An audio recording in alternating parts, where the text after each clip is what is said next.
Suivez-moi tous, gens du peuple. N'ayez crainte. Nous reprendrons Jérusalem aux trahisseurs. Nous sommes en l'an 1095.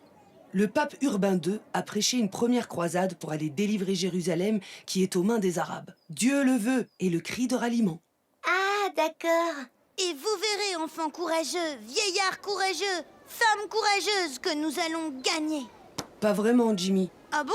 En fait, il y a deux croisades. Celle des seigneurs armés, avec des chevaux, des réserves de nourriture, et celle des gueux. Des gueux? C'est ainsi qu'on appelait les gens du peuple. Tu as raison, Jimmy. Ils sont très courageux.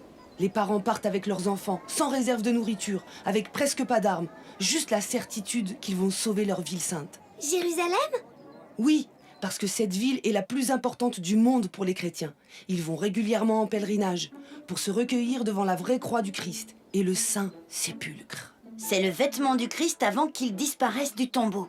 Waouh, Mousse! Qu'est-ce qu'elle fait là, Joe? Je suis l'empereur Alexis. On veut passer, Seigneur. Jimmy, ce n'est pas un seigneur, c'est l'empereur de Constantinople, Alexis. Empereur Alexis, nous allons à Jérusalem. Je sais, mais vous n'y arriverez pas. C'est trop loin. Il y a trop de dangers. Bien, Jo. En fait, l'empereur Alexis va aider la croisée des gueux à passer le fleuve, le Bosphore.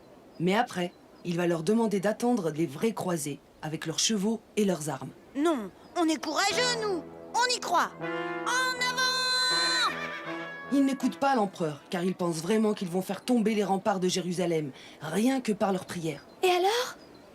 Alors, ils vont se faire massacrer un peu plus loin dans la ville de Nicée. Ils sont perdus.